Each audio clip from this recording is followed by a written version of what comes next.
नमस्कार, स्वागत है आपका न्यूज चक्र में। मैं अभिसार शर्मा।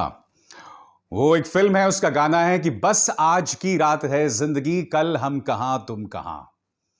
फिल्म शान थी, गाना था यम्मा यम्मा। और यकीन मानिए ये गाना इस वक्त बिहार की राजनीतिक स्थिति के लिए पूरी तरह से माकूल साबित हो रहा है कि बस आज की रात है जिंदगी, कल हम कहां तुम कहां।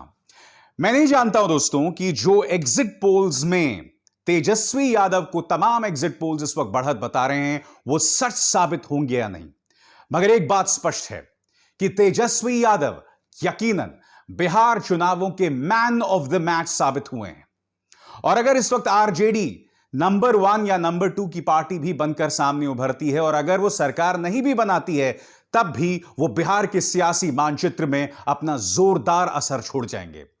हम उसकी बात करेंगे और हम बतलाएंगे कि किस तरह से बिहार सियासत की मानो केंद्र बिंदु बनकर रह गए इस मामले में तेजस्वी यादव, उसकी हम बात करेंगे। मगर उससे पहले चर्चा हम करने वाले हैं हमारे समाज के दोहरे मापदंड के।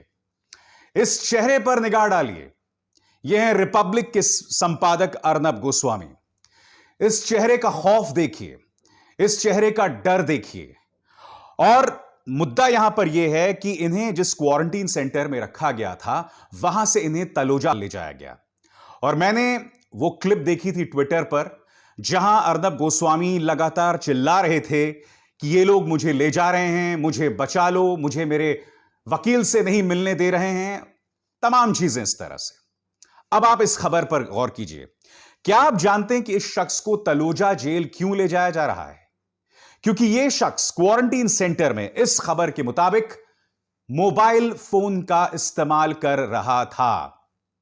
मोबाइल फोन का इस्तेमाल।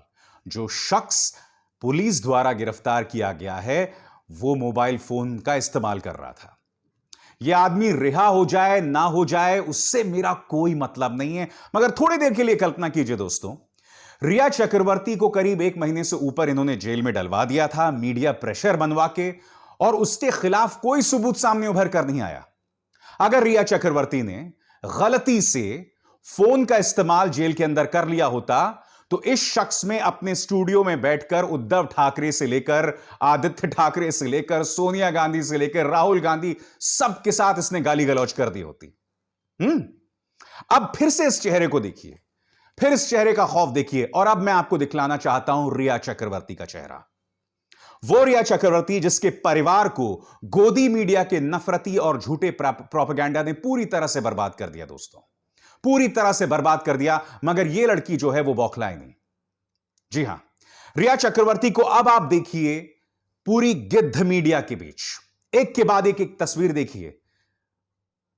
और मुझे याद है इनके पिता जो एक आर्मी ऑफिसर हैं, उन्होंने एक बयान दिया था कि बधाई हो भारत, तुमने एक पूरे परिवार को बर्बाद कर दिया। अर्नब गोस्वामी 5 दिन जेल में रहा, बावजूद इसके रिया चक्रवर्ती ने एक शब्द नहीं कहा। और रिया चक्रवर्ती की जगह अगर कंगना रणावत होती ना, वो शख्स जो कि अमेरिका के राष्ट्रपति, नवनिर्वाचित राष्ट्रपति जो बाइडेन तक पर वाहियात टिप्पणी करती हैं उनकी सेहत को लेकर कि आदमी ज्यादा दिन तक जिंदा नहीं रहेगा, तमाम चीजें। कल्पना कीजिए रिया चक्रवर्ती की जगह अगर कंगना होती और उन्हें नाराजगी होती अर्नब गोस्वामी से, तो अर्नब के जेल में जाने को लेकर कितनी खुशी जाहिर करती है, बताइए। मैं बार बार यह कह चुका हूं कि अर्नब गोस्वामी अगर जेल में है तो उसकी सिर्फ एक वजह है और वो है सियासत।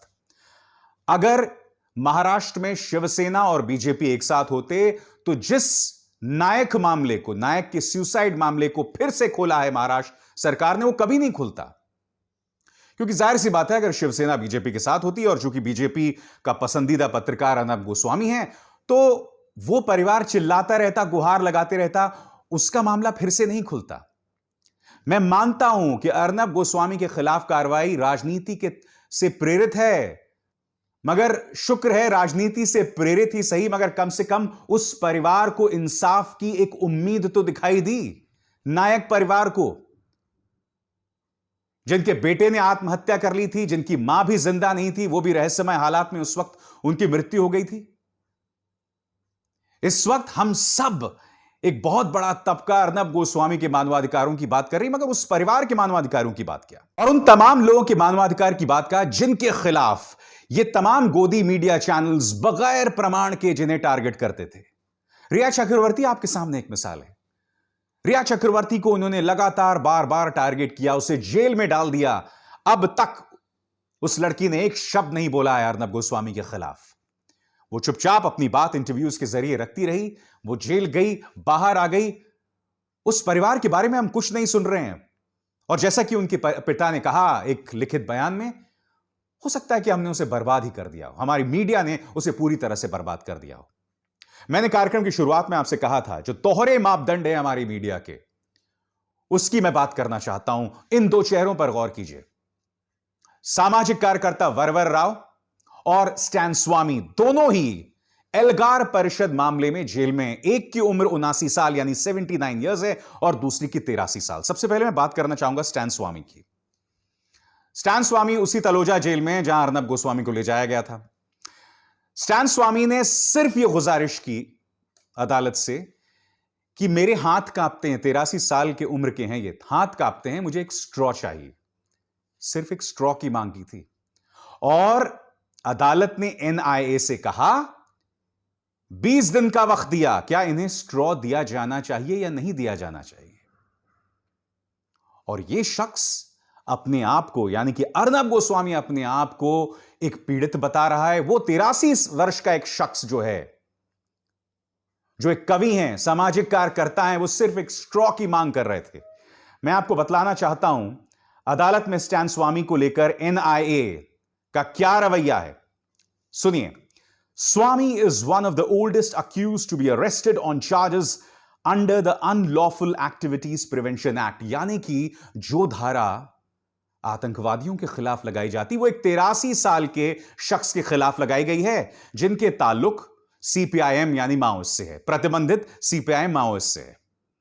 Last month the court rejected his interim bell plea filed on medical grounds, यानी कि मेडिकल ग्राउंड्स पर उन्होंने अपना बेल फाइल किया था, उससे खारिज कर दिया। NIA had opposed the plea stating that Swami, under the garb of the current situation on account of the global pandemic COVID, is trying to take undue benefit of the situation. यानी कि NIA ने कहा कि ये जो है हालात का फायदा उठाने का प्रयास कर रहा है ये शख्स कोविड के बहाने, वो शख्स जो सिर्फ ये गुहार लगा रहा है कि भाई मुझे एक स्ट्रॉ दे दो ताकि मैं पानी पी सकूं क्योंकि मेरे हाथ कांपते हैं। अब इस चेहरे पर गौर कीजिए, वरवर राव, ये भी बंद हैं, 79 साल इनकी उम्र है।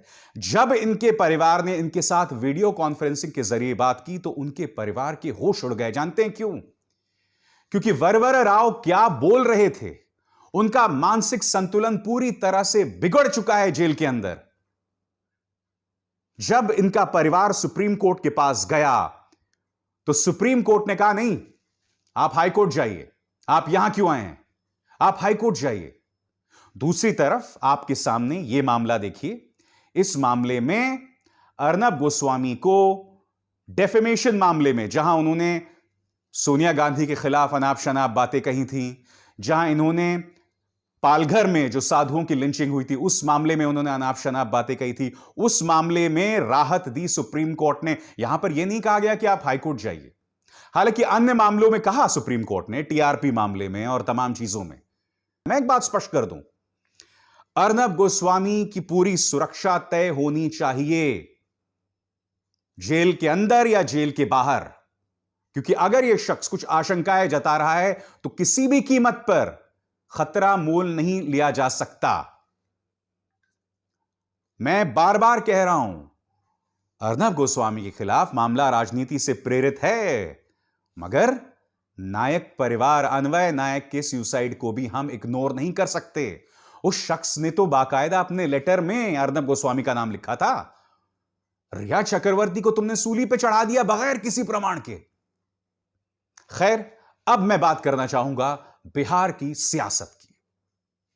मैं बार बार कह रहा हूं दोस्तों कि बेशक आरजेडी या महागठबंधन ये चुनाव हार जाए, मगर तेजस्वी यादव यकीनन इस चुनाव के मैन ऑफ द मैच हुए हैं।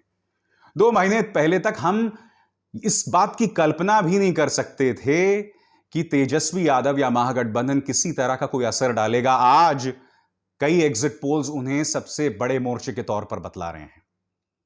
आज ये सवाल पूछा जाना चाहिए कि आखिर तेजस्वी यादव ने बिहार की सियासत में इतनी जोरदार दस्तक क्यों दी। एक एक करके मैं आपके सामने मुद्दा उठाऊंगा। सबसे पहले जो वजह दिखाई देती है कि तेजस्वी यादव का पूरा जोर आपके स्क्रीन पर आर्थिक संकट और नौकरी पर था। 10 लाख नौकरियों का वादा, यह कितना व्यावहारिक होगा वो तो अगर वो सत्ता में आ गए तो वही बतलाएंगे, मगर उनके 10 लाख नौकरियों के वादे का परिणाम यह था कि भारतीय जनता पार्टी जैसी पार्टी जो कि 2015 में जिसने पूरी कोशिश की थी बिहार के चुनावों को सांप्रदायिक बनाने की, उसे भी नौकरी पे बात करनी पड़ी, उसे भी आर्थिक संकट की बात करनी पड़ी। यहां तक कि जब चुनावी कैंपेनिंग खत्म हो गया तीनों चरणों का, तब भी प्रधानमंत्री ने, आपको याद होगा, ये खत लिखा था बिहार की जनता को। जबकि 12 रैलीज वो कर चुके थे, फिर भी उन्होंने खत लिखा और उसमें एक बार फिर जोर कि हमने क्या किया 15 सालों में, नौकरी को लेकर एक वादा, तमाम चीजों की बात। तो आर्थिक संकट और नौकरियों पर जोर, सबसे पहली बात यही वजह है कि तेजस्वी यादव जो हैं वो केंद्र में रहे सियासत के। दूसरी मुद्दा, युवा की नब्ज को समझा। इन तस्वीरों को देखिए दोस्तों, लोगों में जोश देखिए, और ये लोग जो हैं वो बिहार का युवा है। कहीं ना कहीं वो समझ गया कि राज्य के युवा को वही जातीय कॉकटेल देने का कोई फायदा नहीं है, उसे चाहिए बुनियादी मुद्दे। क्योंकि बिहार का युवा जो था, जिनमें कई वो दिहाड़ी मजदूर थे जो पैदल चल के आए थे कई जगहों से, उनमें कई युवा थे। बिहार का युवा जिसके पास नौकरियां नहीं थी, क्योंकि देश की आर्थिक संकट वैसी हालत खराब है। पिछले 45 सालों में पूरे देश में इस वक्त बेरोजगारी को लेकर या रोजगार को लेकर सबसे बदतर हालात हैं, और बिहार भी उससे जुदा नहीं था। तो इसलिए उन्होंने युवा की नब्ज को समझा, और इसी से जुड़ा है तीसरा मुद्दा जो आपके स्क्रीन पर, जाति का दायरा बढ़ाया। देखिए, आरजेडी के बारे में कहा जाता है कि वो मुस्लिमों और यादवों की पार्टी है, और लालू प्रसाद यादव मुस्लिमों और यादवों से आगे नहीं बढ़ पाए, मगर तेजस्वी ने इस दायरे को तोड़ा। जब उन्होंने लगातार यूथ को टारगेट किया ना दोस्तों, तो यूथ के अंदर तमाम लोग शामिल थे, अगड़ी जाति के लोग भी। क्योंकि अगर हम ईबीसी की बात करें, यानी अति पिछड़ा वर्ग की बात करें, तो सिर्फ दूसरे चरण की मतदान की बात करें तो ईबीसी की तादाद 40% थी। इस ईबीसी में नीतीश के कुर्मी भी आते हैं, वो ईबीसी जिन्होंने 2014 और 2019 में प्रधानमंत्री नरेंद्र मोदी पर संपूर्ण विश्वास जतलाया था। उन ईबीसी के युवा भी कहीं ना कहीं ड्रिफ्ट होते नजर आए तेजस्वी की तरफ।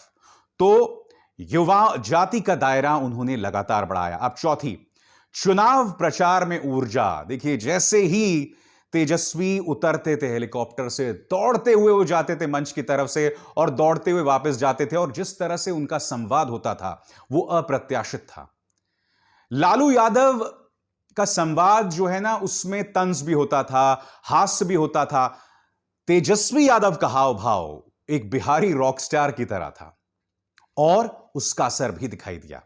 और इसके बाद साफ सुथरा चुनाव प्रचार। मैं आपको बतलाना चाहूंगा कि नीतीश कुमार ने किस तरह से लालू यादव, राबड़ी और तेजस्वी के परिवार पर हमला बोला था। पहले उनकी बात सुनिए। किसी को चिंता है, 8-8, 9-9 बच्चा बच्ची पैदा करता रहता है, क्या मालूम है किसी को? बेटी पर भरोसा ही नहीं, कई बेटियां हो गई तब बेटा हुआ। नीतीश के इस बयान पर बहुत ही परिपक्वता से जवाब दिया उन्होंने। क्या कहा था याद है आपको तेजस्वी ने, कि नीतीश जी जो भी कहें सर आंखों पर हैं, मगर कहीं ना कहीं इस बयान के जरिए उन्होंने प्रधानमंत्री पर हमला बोल दिया है, क्योंकि प्रधानमंत्री के भी 6 भाई बहन थे। और यही नहीं, आप लगातार देखिए, नीतीश के जितने भी हमले हुए हैं, तेजस्वी का जो तेवर है वो हमेशा सौम्य रहा है। अब ये देखिए, आदरणीय नीतीश जी मेरे बारे में कुछ भी अपशब्द कहें वो मेरे लिए आशीर्वचन है। नीतीश जी शारीरिक मानसिक रूप से थक चुके हैं, इसलिए वो जो मन करें कुछ भी बोलें। मैं उनकी हर बात को आशीर्वाद के रूप में ले रहा हूं। इस बार बिहार ने ठान लिया है कि रोटी, रोजगार और विकास के मुद्दों पर ही चुनाव होगा। तो ये है आपके सामने तेजस्वी के तेवर। तेजस्वी जिन्होंने कभी भी किसी भी लक्ष्मण रेखा को पार नहीं किया। और यही वजह है कि उन्होंने बिहार का जो वोटर है उसके दिल में घर बनाया। वो एक डार्क हॉर्स थे, उनसे किसी तरह की कोई उम्मीद नहीं थी, मगर आज एग्जिट पोल्स ये कह रहे हैं कि वो सरकार भी बना सकते हैं। टुडेज चाणक्य कह रहा है कि उन्हें 180 सीटें मिल सकती हैं। एक्सिस पोल कह रहा है कि उन्हें 130 से 161 सीटें मिल सकती हैं। कुछ पिछलग्गू पोलस्टर्स हैं जो उछलते कूदते हैं, वो तक उन्हें कम से कम 130 सीटें दे रहे हैं। तो कुछ बदल गया है बिहार में, और मुझे लगता है कि जैसे मैंने कहा ना कि बस आज की रात है जिंदगी, कल हम कहां तुम कहां। आपके साथ मैं मिलूंगा बिहार की काउंटिंग के दौरान और हम देखेंगे क्या होगा। मगर बिहार के चुनाव जो हैं इस शख्स ने बहुत दिलचस्प बना दिए हैं। इस शो में बस इतना ही। अभिसार शर्मा को दीजिए इजाजत। नमस्कार।